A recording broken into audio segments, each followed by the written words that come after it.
아마도 전쟁 역사상 가장 어리석고 무모하고 황당한 이야기가 아닐까 싶습니다. 오늘 본문은 전쟁 이야기예요. 전쟁 이야기인데 굉장히 어리석고 또한 무모하고 황당한 전쟁 이야기입니다.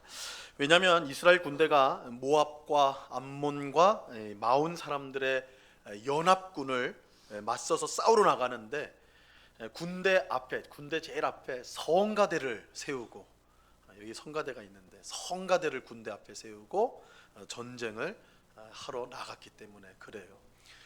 군인 특공대를 앞에 세운 게 아니라 성가대를 앞에 세웠어요. 성가대로 하여금 감사 찬송을 부르며 적군을 향해 나아가도록 한 것입니다.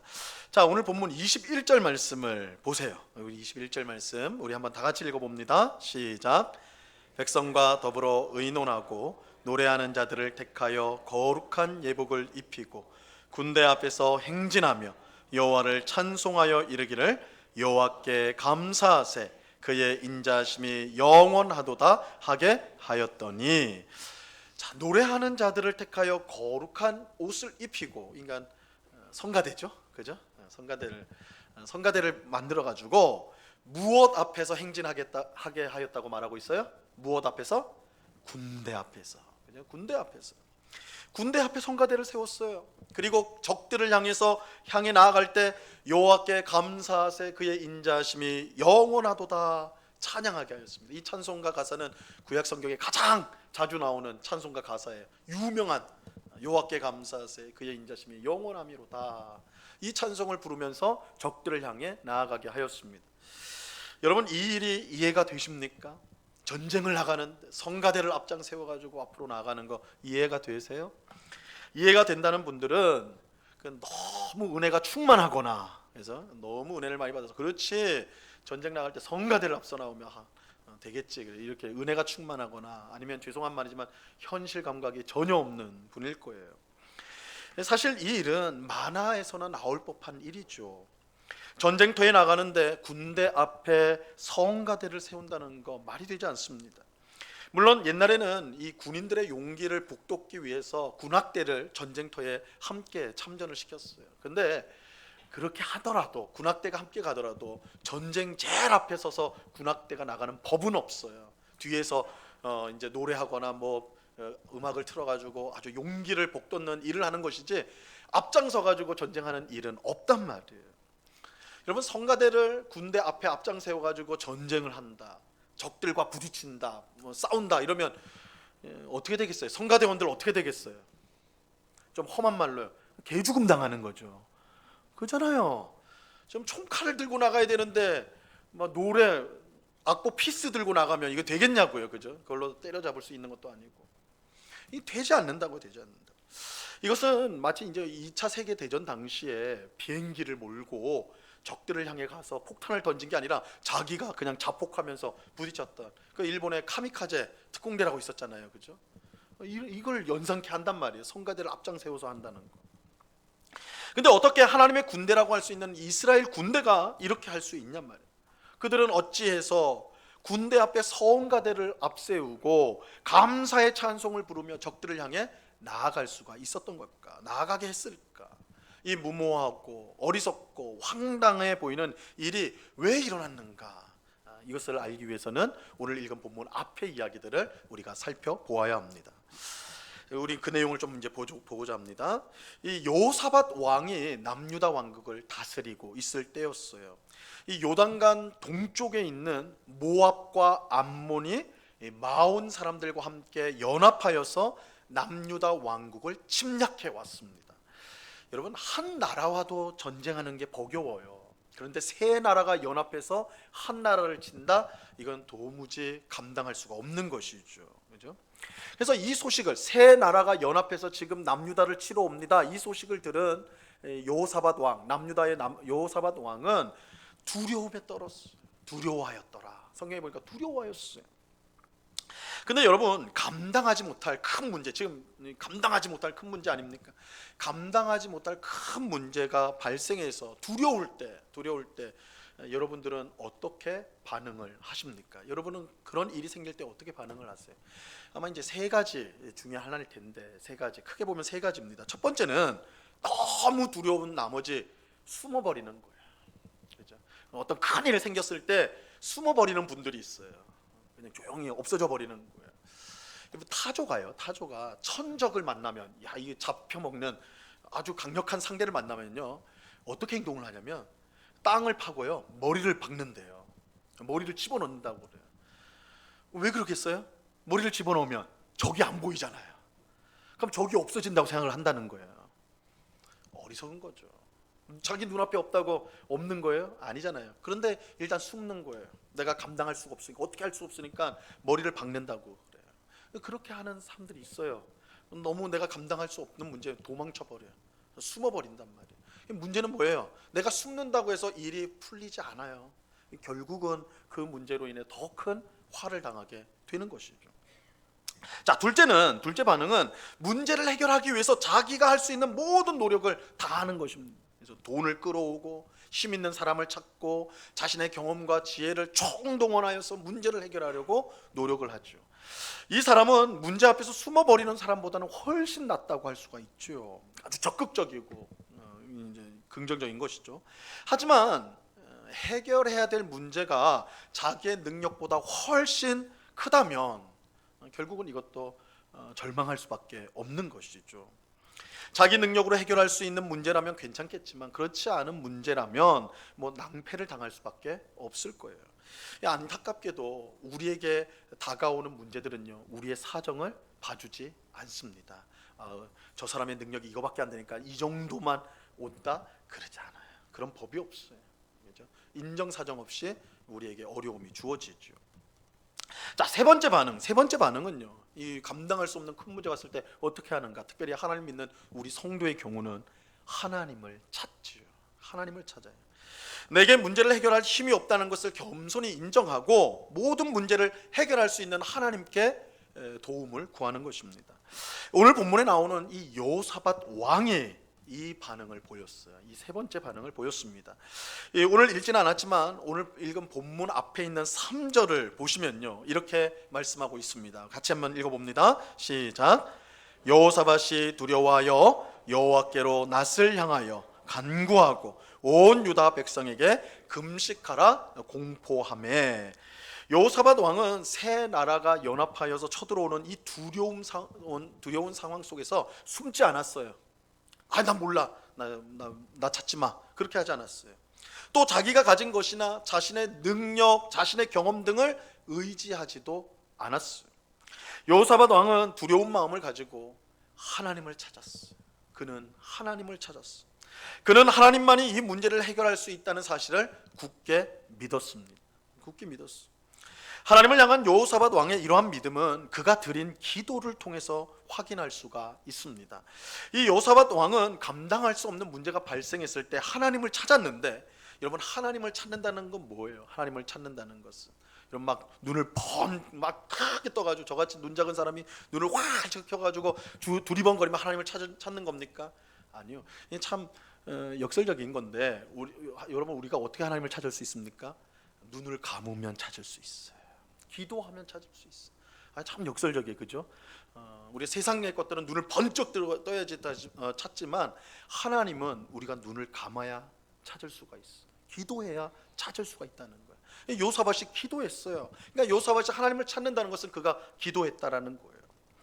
여호사밧 왕의 기도는요, 네 가지 아주 핵심적인 내용을 담고 있는데, 이 네 가지 내용은요, 오늘 예배하는 우리 모두가 꼭 알아야 될 중요한 내용이기도 합니다. 왜냐하면 우리도 여호사밧 왕처럼, 이스라엘 백성처럼 우리가 감당할 수 없는 어려운 문제를 당할 때가 분명히 있기 때문입니다. 그래서 우리가 인생의 풍랑이 오기 전에 이러한 기도의 내용을 미리 알아둔다면 참으로 유익하겠죠. 자, 네 가지 내용을 짧게 살펴보면, 첫째로 하나님은 모든 문제를 해결할 수 있는 능력이 있다라고 기도하고 있습니다. 자, 오늘 본문 앞에 있는 6절 말씀입니다. 6절 말씀.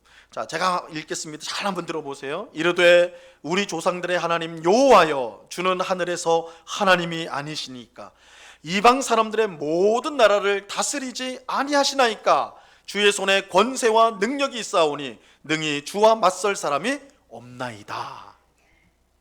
세 나라가 연합하여서 쳐들어올 때 그것을 막는 건 불가능해요. 여호사밧 왕과 남유다의 힘으로는 도대체 될 수 없는 일이란 말이에요. 하지만 하나님께는 불가능이 없어요. 하나님께는 불가능이 없어요. 새 나라가 연합하여 올지라도, 아니요, 세상에 있는 모든 나라가 다 연합하여서 쳐들어올지라도 하나님을 이길 수는 없습니다. 하나님을 이길 수는 없어요. 하나님은 모든 문제를 해결할 수 있는 능력을 갖고 있습니다. 여러분, 우리에게 아무리 큰 문제라도 하나님 앞에서는 아무런 문제가 아니라는, 시시한 문제에 불과하다는 것을 분명히 아셔야 합니다. 우리는 우리 앞에 놓인 문제만 쳐다보느라고 그 문제를 능히 해결할 수 있는 하나님을 보지 못할 때가 너무 많아요. 여러분, 어려움이 오면 그 어려움에 다 사로잡혀가지고 그 어려움에 꽉 잡혀 있는 거예요. 눈이 고정이 돼 있어요. 그래서 그 문제를 능히 해결할 수 있는 문제 너머에 있는 하나님을 보지 못할 때가 많다는 거예요. 여러분, 우리가 고난을 당하면 다 기도할 것 같죠? 아니던데요. 제가 보니까 고난을 당할 때 성도가 다 기도하는 건 아니더라고요. 어떤 문제가 올 때 그 문제에 딱 사로잡혀가지고 어쩔 줄을 몰라하는 성도가 많아요. 그 문제에 집중할 게 아니라 그 문제를 해결할 수 있는 하나님을 보셔야 돼요. 하나님을 주목해야 돼요. 지금 여호사밧은 감당할 수 없는 문제가 발생했을 때 그 문제를 바라보지 않고 그 어떤 문제라도 해결할 수 있는 하나님을 찾고 하나님을 바라보았습니다. 그래서 그는 하나님은 모든 문제를 해결할 수 있는 능력이 있다라고 기도하고 있는 거예요. 그래서 우리도 이런 문제 직면했을 때 하나님은 지금 내가 당한 이 문제를 해결할 수 있는 유일한 분이십니다. 이렇게 기도할 수 있어야 한다는 거예요. 자, 두 번째로 문제가 생겼을 때 기도하라고 하나님이 말씀하셨다. 이렇게 기도하고 있어요. 자, 오늘 보면 9절 말씀 보세요. 9절 말씀. 이 말씀은 같이 읽어봅니다. 시작. 만일 재앙이나 난리나 견책이나 전염병이나 기근이 우리에게 임하면 주의 이름이 이 성전에 있으니 우리가 이 성전 앞과 주 앞에 서서 이 환난 가운데서 주께 부르짖은즉 들으시고 구원하시리라 하였나이다. 사실 이 기도의 내용은요, 하나님의 말씀이 아니라 솔로몬이 드린 기도예요. 솔로몬이 성전을 건축한 후에 하나님 앞에 기도를 드린 내용이에요. 내용. 하지만 우리는 이 기도가 하나님의 말씀, 하나님의 뜻이라고 할 수가 있라고 우리는 볼 수가 있는데, 왜냐하면 솔로몬이 이 기도를 드린 직후에 하늘로부터 불이 내려서 성전의 제물을 태우고 여호와의 영광이 성전에 가득하게 되었어요. 무슨 뜻이에요? 하나님이 그 기도가 나와 내 뜻이다, 내 뜻과 똑같다, 이렇게 인정해 주신 거예요. 인정해 주신 거예요. 그렇게 문제가 생겼을 때 기도하라는 것, 그것은 곧 하나님의 말씀이에요. 하나님의 뜻이에요. 여호사밧 왕은 지금 자신이 기도하는 것은 하나님의 말씀과 뜻에 순종하기 위해서라고 하는 거예요. 하나님, 기도하라고 하셨잖아요. 적군이 침입해 올 때, 우리가 이것을 감당할 수 없을 때 기도하라고 하셨잖아요. 그래서 하나님, 기도합니다. 기도합니다. 여러분, 100% 응답받는 기도가 있어요. 100% 응답을 받는 기도. 무슨 기도예요? 하나님의 뜻대로 하는 기도예요. 하나님의 뜻대로 하는 기도. 하나님이 하라고 하는 기도예요. 그 기도하면 하나님 100% 들으세요. 지금 여호사밧 왕이 그 기도를 하고 있는 거예요. 하나님, 기도하라고 하셨죠? 기도합니다. 하나님, 기도하라고 하셨잖아요. 구하라고 하셨잖아요. 지금 구합니다. 응답해 주세요. 그럼 우리가 감당치 못할 어려움에 당했을 때 하나님, 기도하라고 하셨죠. 그 말씀에 순종해서 지금 기도하오니 들어주소서. 이렇게 기도해야 된다는 거예요. 자, 세 번째로, 지금 발생한 문제는 하나님의 뜻에 어긋나는 일이기 때문에 하나님께서 반드시 바로 잡으셔야 합니다. 이렇게 기도하고 있어요. 자, 오늘 본문 10절 말씀을 보시기 바랍니다. 10절에 이렇게 나와 있습니다. 잘 들으세요. 옛적에 이스라엘이 애굽 땅에서 나올 때에 암몬 자손과 모압 자손과 세일산 사람들을 침노하기를 주께서 용납하지 아니하심으로 이에 돌이켜 그들을 떠나고 멸하지 아니하였거늘. 자, 이스라엘 백성들이 애굽에서 출애굽할 때, 애굽에서 나와서 가나안 땅을 향해 갈 때, 오늘 이스라엘을 침략하고 있는 이 모압과 암몬과 이 세일산 사람들, 이 세일산 사람들은 앞에서는 마온 사람들이라고 그랬어요. 여기서 헷갈려요. 앞에는 마온 사람들이라고 했는데 나중에는 세일산 사람들이라고 하는데, 이 세일산 사람들은 에돔 사람들입니다. 하나님이 에돔 사람들을 이제 이 세일산을 주었기 때문에, 그 부군을 주었기 때문에 이 마온 사람들이 에돔 사람들이구나 이렇게 이해를 하시면 되겠어요. 표현을 달리했지만 어쨌든 이 모압과 암몬과 에돔 사람의 땅을 이스라엘 백성들이 지나가게 될 때에 하나님께서 싸우지 말라고 그랬어요. 그들의 땅은 너희 거 아니야. 너희에게 준 거 아니니까 그냥 지나가. 싸우지 마. 싸움을 금지하셨어요. 하나님께서 금지하신 이유는 분명합니다. 이 암몬, 모압, 에돔 사람들이요, 이스라엘의 친척들이에요. 먼 친척들이에요. 이 암몬과 모압은 아브라함의 조카였던 롯이 낳은 두 아들이에요. 롯이 낳은 두 아들. 그래서 그들이 이제 나라를 이룬 거거든요. 그러니까 뭐 아브라함의 조카였으니까 먼 친척벌이 되는 거죠. 이스라엘의 친척벌이 되는 거예요. 이 에돔은 이삭의 첫째 아들인 에서를 조상으로 한 족속이에요. 그 동생 야곱이 이스라엘 백성이니까 가까운 친척벌 되는 것이죠, 그죠? 그래서 이 같은 어떻게 보면 먼 친척, 이제 그 혈연을 나눈 친척이에요. 그래서 하나님께서 건들지 말라고 그랬어요. 그들도 내가 땅을 주었으니까 너희 그들 침략하면 안 돼라고 하신 거예요. 그런데 오늘 본문에서 이스라엘은 침략하지 않았는데 이 암몬과 모압과 에돔 사람들이 거꾸로 연합을 해서 이스라엘 백성을 치러 오는 거예요. 이건 하나님의 뜻에 맞는 게 아니죠. 하나님은 치지 않는 것이 하나님의 뜻이라고 그랬는데 이들은 그 하나님의 뜻을 어기고 공격을 해오는 거예요. 요사밧 왕이 그 말을 하고 있는 거예요. 하나님, 지금 저들이 하는 일이 불의한 일입니다. 하나님의 뜻에 맞지 않는 일입니다. 그러니 하나님이 바로 잡아 주십시오. 하나님이 이 일을 바로 잡아 주십시오. 이 일은 요사밧 왕과 우리 이스라엘의 문제가 아니라 하나님 당신의 문제입니다. 하나님의 공의가 무너지는 일입니다. 하나님께서 바로 잡아 주십시오. 이렇게 기도하였습니다. 자, 마지막 네 번째로는 능력이 없는 우리가 바라볼 것은 오직 하나님밖에 없습니다. 이것을 기도하였습니다. 자, 오늘 본문 12절 말씀인데요. 이 말씀은 같이 읽어봅니다. 시작. 우리 하나님이여 그들을 징벌하지 아니하시나이까. 우리를 치러 오는 이 큰 무리를 우리가 대적할 능력이 없고 어떻게 할 줄도 알지 못하옵고 오직 주만 바라보나이다 하고. 여러분, 하나님은요 교만한 자를 싫어하세요. 자기의 능력을 믿고 힘을 믿고 의수되는 사람들을 미워하세요. 대신 겸손한 사람들을 사랑하세요. 그들을 친히 높여주세요. 하나님은 자신의 연약함과 무능함을 인정하고 오직 하나님만을 바라보는 사람에게 구원을 베푸세요. 여호사밧 왕이 그것을 분명히 믿었어요. 그는 하나님께 조금만 도와달라고 기도하지 않았어요. 하나님, 조금만 도와주시면 우리가 이길 것 같은데요. 하나님께서 조금만 우리에게 힘을 주시면 우리 괜찮을 것 같은데요. 이렇게 하지 않았어요. 여호사밧 왕은 자신에게 있는 여러 힘 중에 하나님의 힘을 그 중에 하나로 여기지 않았어요. 여호사밧 왕은 하나님이 도와주시죠. 하나님만이 우리에게 구원을 베푸시고 하나님만이 우리에게 승리를 주실 수 있다고 고백하고 있다. 오직 주님만 바라보나이다. 여호사밧 왕은 하나님 앞에 겸손하게 하나님만 우리를 구원할 수 있습니다. 하나님만 이 문제를 해결할 수 있습니다. 이렇게 고백하였어요.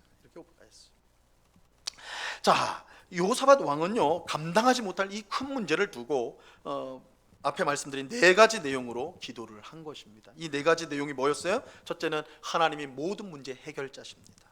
둘째는 하나님께서 문제가 생겼을 때 기도하라고 하셔서 기도합니다. 세 번째, 하나님께서 잘못된 일을 바로 잡으실 것입니다. 네 번째, 오직 하나님만 바라보는 자에게 구원을 베풀어 주십니다. 여러분, 우리는 이 여호사밧 왕의 기도를 배워야 돼요. 배울 필요가 있습니다. 이 여호사밧 왕의 기도는 우리가 감당하지 못할 문제를 만났을 때 드려야 될 기도의 모범 정답이라고 할 수가 있어요. 모범 답안이에요. 모범 답안. 우리가 큰 문제를 만났을 때 먼저 하나님이 이 문제의 해결자임을 우리는 고백해야 돼요. 우리는 문제를 주목해서는 안 되고 그 문제를 해결할 수 있는 하나님을 주목해야 되는 것입니다. 또 우리는 문제를 만났을 때 기도하라고 하신 분이 하나님임을 고백해야 돼요. 하나님이 하는 것은 하나님이 하라고 한 것을 합니다. 하나님의 뜻대로 기도합니다. 하나님 기도하라고 하셨잖아요. 그래서 기도합니다. 이렇게 강구할 때에 하나님 응답해 주세요. 그리고 우리는 하나님께서 불의한 일을 바로 잡으실 것을 고백해야 돼요. 우리가 억울한 일을 당하고 피해를 입었을 때 그것은 우리 자신에 대한 불의로 그치는 게 아니에요. 그것은 하나님을 향한 불의예요. 그렇기 때문에 하나님이 그것을 바로 잡으셔야 돼요. 하나님 그 일을 바로 잡아 주십시오. 그렇게 기도해야 되는 거예요. 마지막으로 우리는 오직 주님만을 바라본다고 고백해야 돼요. 하나님은 자신의 연약함을 겸손히 인정하고 그에게 도움을 구하는 자에게 구원을 베풀어 주시는 거예요. 자, 그런데 이 여호사밧 왕의 기도가 큰 문제를 당한 사람이 드릴 기도의 모범 답안이다 라고 말하는 이유는 하나님의 응답이, 이 기도를 통해 하나님의 응답이 즉각 주어졌기 때문입니다. 하나님은 여호사밧 왕의 기도를 기쁘게 들으셨고 선지자 야히시엘을 통해서 응답을 해주셨어요. 즉각적으로 응답해 주셨어요. 자, 오늘 본문 앞에 있는 15절 말씀을 보도록 하겠습니다. 이 말씀 중요한 말씀인데 같이 읽어봅니다. 시작. 야히시엘이 이르되 온 유다와 예루살렘 주민과 여호사밧 왕이여 들을지어다. 여호와께서 이같이 너희에게 말씀하시기를 너희는 이 큰 무리로 말미암아 두려워하거나 놀라지 말라. 이 전쟁은 너희에게 속한 것이 아니요 하나님께 속한 것이니라. 하나님은 이 전쟁이 너희에게 속한 것이 아니고 나에게 속하였다. 이렇게 응답해 주셨어요. 이 응답으로 문제를 풀어야 하는 당사자가 바뀌게 돼요. 여러분 보세요. 이 여호사밧 왕이 드린 기도가 얼마나 복되고 은혜로운 기도인가. 문제를 풀어야 될 당사자가 바뀌어버렸어요. 기도하기 전에는 누가 이 문제를 풀어야 됩니까? 세 개의 나라가 쳐들어온 이 문제, 심각한 이 문제, 나라의 존폐가 달린 이 문제를 누가 해결해야 돼요? 여호사밧 왕이요, 이스라엘 군대요, 이스라엘 백성들이요. 방법이 없어요. 방법이 없어요. 근데 여호사밧이 하나님 앞에 기도할 때에 하나님이 응답해 주셨어요. 뭐라고 응답해 주셨어요? 이 전쟁은 너희 것 아니야. 누구 거요? 내 거야. 내가 싸울 거야. 이 전쟁은 나의 것이야. 문제의 당사자가 바뀌었어요. 문제의 당사자가 바뀌었어요. 여호사밧이 기도하기 전엔 자신이 문제의 당사자였어요. 내가 해결해야 돼요. 기도하니까 하나님이 문제의 당사자가 돼요. 기도는 문제의 당사자를 바꾸는 능력이 있어요. 물론 여기서 우리가 이제 기억해야 될 중요한 내용이 있습니다. 우리가 기도할 때에 하나님께서 이처럼 우리의 문제를 해결할 당사자가 되어 주시지만 그럼에도 불구하고 우리가 가만히 있어도 된다는 뜻은 아니에요. 야, 하나님의 전쟁이구나. 그럼 이스라엘 백성들은 야, 그럼 우리 원래 계획했던 여름 휴가 가야 되겠다, 놀러 가야 되겠다. 아니요, 하나님 그렇게 말씀하지 않으셨어요. 내 전쟁이야, 내 전쟁이야. 그러면서 뭐라고 해요? 너희는 전쟁에 맞서 나가, 싸우러 나가. 그렇게 말. 자, 오늘 본문 앞에 있는 17절 말씀 보세요. 17절 말씀. 자, 들어보세요. 이 전쟁에는 너희가 싸울 것이 없나니 대열을 이루고 서서 너희와 함께한 여호와가 구원하는 것을 보라. 유다와 예루살렘아, 너희는 두려워하지 말며 놀라지 말고 내일 그들을 맞서 나가라. 여호와가 너희와 함께하리라 하셨느니라 하매. 자, 이 말씀 잘 보시면 앞뒤가 좀 안 맞는 것 같아요. 뭐라 그래요? 이 전쟁은 너희가 싸울 것이 없나니. 왜냐하면 하나님의 전쟁이니까. 야, 너희 싸울 것 없어. 싸울 것 없어. 그런데 뭐라고 하세요? 그러면서 두려워하지 말고 놀라지 말고 내일 그들을 맞서 뭐 하라고요? 나가라. 너희 싸울 거 없어. 그런데 뭐라고 해요? 나가라. 전쟁터에는 나가래요. 싸울 것도 없는데 전쟁터는 나가. 야, 너희 집에서 쉬고 있어. 내가 다 해결하고 올게. 그렇게 하지 않으셨어요. 내가 내 전쟁이야. 내가 이길 거야. 그런데 너희도 함께 해야 돼. 전쟁터에 같이 가야 돼. 이렇게 하셨어요. 여러분, 이유가 뭘까요? 이유가 뭘까요? 하나님이 이렇게 말씀하셔요. 내가 너희와 함께 하리라. 무슨 뜻입니까? 내가 너희와 함께 하여서 너희를 지키고 보호하고 승리를 준다는 것을 너희 눈으로 똑똑히 보라는 거예요. 집에 있으면 못 보잖아요. 여름 휴가 가면 못 보잖아요. 같이 나가야지 보잖아요. 나랑 같이 가자. 내가 너희를 얼마나 사랑하는지, 내가 너희를 얼마나 완전하게 지키는지, 내가 너희를 얼마나 복되게 하는지 똑똑히 보여줄게. 경험하게 해줄게. 내가 너희와 함께 있어. 너 함께 하고 있어. 하나님은 우리에게 닥친 큰 문제를요 그저 없애주진 않아요. 자동적으로 사라지게 만드는 일은 없습니다. 분명 하나님이 그 문제를 해결해 주시지만 그 과정에 우리가 함께 하도록 하세요. 이를 통해서 하나님이 우리와 함께 하시며 우리를 얼마나 사랑하시고 우리를 얼마나 복되게 하시는지를 분명히 깨닫도록 해주는 거예요. 우리는 여기서 하나님이 우리에게 감당하지 못할 문제를 주시는 이유를 알게 됩니다. 여러분, 그것은요, 우리가 하나님을 믿는 성도지만 요사밧도 하나님 잘 믿었던 왕이거든요. 그런데 그런 왕에게도, 그런 선한 성도에게도 하나님이 감당하지 못할 문제를 줘요. 고난을 주신단 말이에요. 성도라고 해서 고난을 피하는 건 아니에요. 그런데 그 고난을 주신 이유는 우리를 망하게 하기 위함이 아닙니다. 하나님이 능력이 없어서 고난을 미리 막지 못한 게 아니에요. 여러분, 하나님은 모든 걸 아세요. 모든 것을 뜻하십니다. 그래서 우리 삶에 일어나는 그 어떤 일도 하나님의 뜻 밖에서 일어나는 일은 없습니다. 이렇게 보면 우리에게 다가오는 고난도, 감당하지 못할 그 큰 문제도 사실은 하나님의 뜻 가운데 있다는 걸 알아야 돼요. 하나님의 뜻이 있어요. 그 속에 하나님의 뜻이 있어요. 그 뜻은 우리가 그 어려움을 통해서, 그 문제를 통해서 우리의 연약함을 분명히 깨닫고 하나님만 바라보도록 만드는 것입니다. 여러분, 고난이요, 얼마나 신비로운지 몰라요. 고난이 얼마나 신비로운지 몰라요. 고난은 하늘을 높은 줄 모르는 사람을요, 겸손하게 만듭니다. 겸손하게 만듭니다. 여러분, 아무리 설득하고 설명하고 보여주고 알려줘도요, 교만한 사람은 꺾이지 않아요. 웬만해서 자기 잘난 맛에 사는 사람들은 꺾이지 않습니다. 근데 그 사람이 겸손해질 때가 있어요. 언제 때예요? 어느 때예요? 고난을 당할 때. 자기가 어찌할 줄 모르는 고난을 당할 때요, 그 하늘 높은 줄 모르고 살던 사람이 바짝 엎드려요. 고난이 그렇게 만들어요. 고난이 그 사람을 겸손하게 만들어요. 고난은 세상 향락에 빠져 사는 사람을요, 하나님 앞에 엎드리게 만들어요. 얼마나 주일날 할 게 많아요, 그죠? 골프로 치러 가야 되고, 밀린 TV 프로그램도, 드라마도 봐야 되고, 친구들과 만나서 수다도 해야 되고, 좋은 곳도 구경 가야 되고, 할 게 많아요. 세상 향락에 빠져서 살아가기 너무 좋아요. 그런데 주일날 이 자리에 나와서 예배를 드리는, 어떻게 이런 일이 가능하냔 말이에요. 고난을 경험할 때, 야, 세상의 향락이 헛되구나, 하나님 앞에 나오는 게 얼마나 복된가 깨닫게 되는 거예요. 고난을 통해서 깨달아요. 고난을 통해서. 고난은 세상의 힘을 추구하는 사람을 하나님만 바라보도록 만들어요. 이전에는 돈이 최고였고, 이전에는 아파트가 최고였고, 이전에는 사람이 최고였던 사람이 고난을 당할 때, 고난을 당하면 안 되거든요. 내가 갖고 있는 걸로 안 되거든요. 그때 하나님을 의지해요. 고난이 그렇게 만들어요. 여러분, 고난은 얼마나 신비로운지 몰라요. 이런 점에서 고난은 우리를 하나님의 사람으로 만드는 가장 훌륭한 도구예요.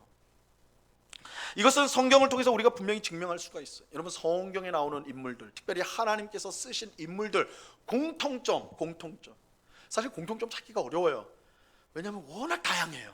출신도 다양하고, 배운 것도 다양하고, 가진 것도 다양하고, 하여튼 모든 망라에서 하나님은 다 골고루 쓰시거든요. 근데 공통점이 있어요. 가장 분명한, 선명한 공통점이 있어요. 다 고난의 사람들이라는 거예요. 고난을 거치지 않고 하나님이 된 사람은 없어요. 다 고난을 당합니다. 다 고난을 통해 빚어지는 거예요. 하나님의 사람으로 만들어져요. 고난이 얼마나 신비로운지 몰라요. 그렇게 우리는 고난을 없애달라고 기도하기보다는 고난 속에서 하나님을 만나고 그 은혜를 깊이 경험하게 해달라고 기도해야 돼요. 이게 고난을 주시는 하나님의 뜻이기 때문에. 고난이 없는 것은 결코 복이 아닙니다. 하나님께서 고난을 통해 우리를 하나님의 사람으로 빚어가시기 때문입니다. 바로 이런 이유로 하나님은 여호사밧 왕과 이스라엘 백성에게 적들 앞으로 나아가라고 명령하셨어요. 고난 한가운데 있어야지 하나님의 구원을 경험해요. 하나님의 사랑을 더 뼈저리게 느끼는 거예요. 고난의 한가운데로 끌고 오시는 거예요. 고난 가운데 하나님의 은혜와 사랑을 직접 경험하도록 만드시는 것입니다. 자, 지금까지 우리가 함께 살펴본 내용이 오늘 함께 읽은 이 본문에서 이스라엘 군대가 성가대를 앞세우고 감사의 찬송을 부르며 적들 앞에 행진한 이유예요. 다시 말씀드리지만 전쟁터에서 성가대를 군대 앞에 내어세워서 가게 하는 것, 이건 무모하고 어리석고 황당한 일입니다. 하지만 우리는요, 이 여호사밧 왕과 이스라엘 백성이 왜 그렇게 했는지를 알게 되었습니다. 이 전쟁은 더 이상 이스라엘의 전쟁이 아니에요. 이 전쟁은 더 이상 이스라엘 전쟁이 아니에요. 누구의 전쟁이에요? 하나님의 전쟁이에요. 하나님의 전쟁. 그들은 싸우러 가는 게 아니에요. 여러분, 이스라엘 백성들은 지금 싸우러 나가는 게 아니에요. 그들은 하나님의 승리를 목격하러 가는 거예요. 달라졌어요. 여호사밧 왕의 기도 전후가 달라졌단 말이에요. 기도 전에는 자신들이 싸우러 나가야 됐어요. 그런데 기도의 응답을 받고는 더 이상 싸우러 가는 게 아니에요. 하나님이 주실 승리를 목격하기 위해서, 경험하기 위해서 그들은 전쟁터로 나가는 것입니다. 그래서 그들이 군대보다 뭘 앞세웠어요? 성가대를 앞세운 거예요. 성가대를 앞세운 거예요. 그들은 하나님의 승리를 감사하고 찬송할 성가대를 앞장 세우고 그 적들 앞으로 나아간 것입니다. 그들이 군대 앞에 성가대를 앞세운 것은 무모하고 어리석고 황당한 일이 아니라, 보통의 경우라면 그렇죠. 그것이 아니라 오히려 당연한 일이었던 것입니다. 자, 그리고 군대 앞에 있던 이 성가대가 감사의 찬송을 시작할 때에요, 놀라운 일이 일어나게 됩니다. 자, 오늘 본문 22절 말씀을 보시기 바랍니다. 22절 같이 읽습니다. 시작. 그 노래와 찬송이 시작될 때에 여호와께서 복병을 두어 유다를 치러 온 암몬 자손과 모압과 세일산 주민들을 치게 하심으로 그들이 패하였으니. 하나님께서 성가대의 감사의 찬송이 시작될 때에, 이거 굉장히 드라마틱하죠. 찬송이 시작될 때에 하나님께서 싸우기 시작하셨어요. 적들이 무너지기 시작했어요. 언제요? 찬송이 시작될, 감사의 찬송이 시작될 때.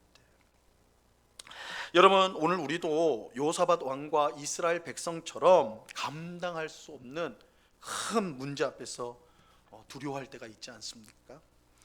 정도의 차이는 있겠지만 그런 큰 문제와 고난과 어려움이 없는 사람은 아무도 없습니다. 이 땅을 사는 사람 중에 난 고난이 없어, 난 너무 평탄해, 사실 그렇지 않아요. 모두가 고난 가운데 있죠. 정도의 차이가 있을 뿐이겠죠.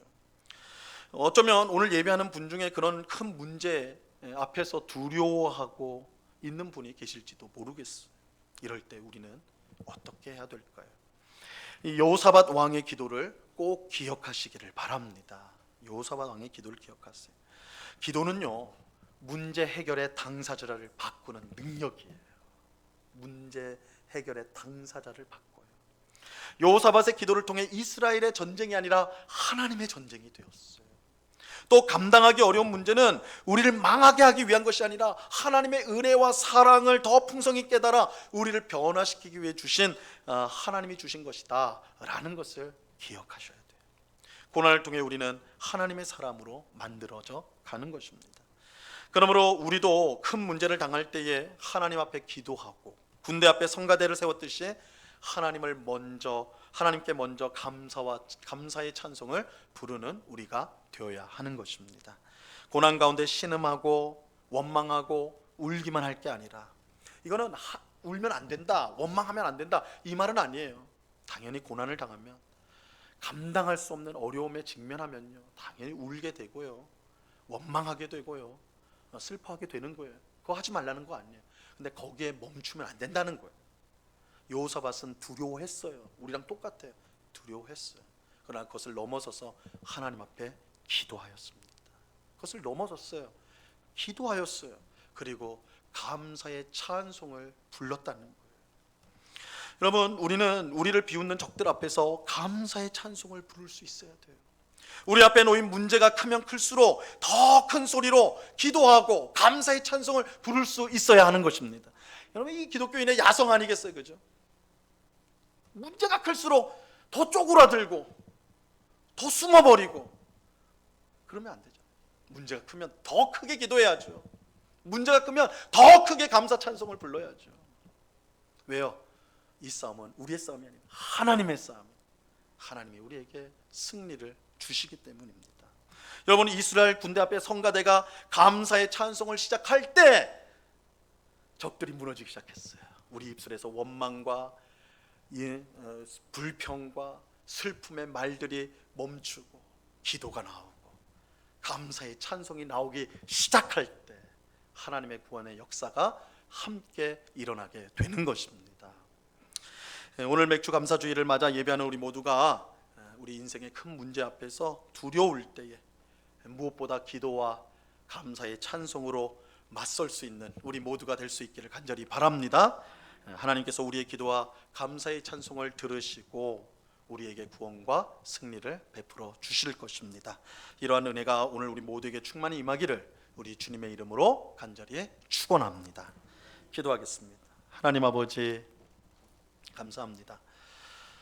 우리가 도무지 감당할 수 없는, 버텨낼 수 없는 그런 큰 문제, 그런 큰 고난이 우리 인생을 덮칠 때가 있습니다.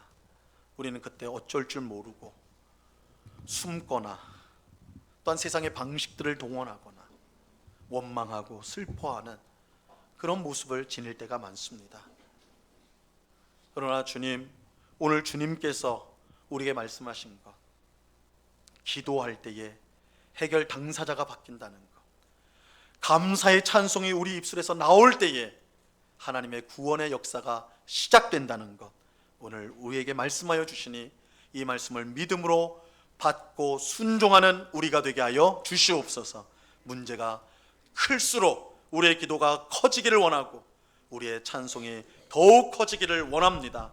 주께서 우리에게 승리를 주실 줄로 믿고 주님, 늘 기도하며 찬송하며 살아가는 주의 백성들, 감사하는 주의 백성들 되게 하여 주시옵소서. 우리를 그렇게 빚어주시고 만들어주실 주님께 감사와 찬송을 올려드리오며 예수 그리스도 이름으로 기도드리옵나이다.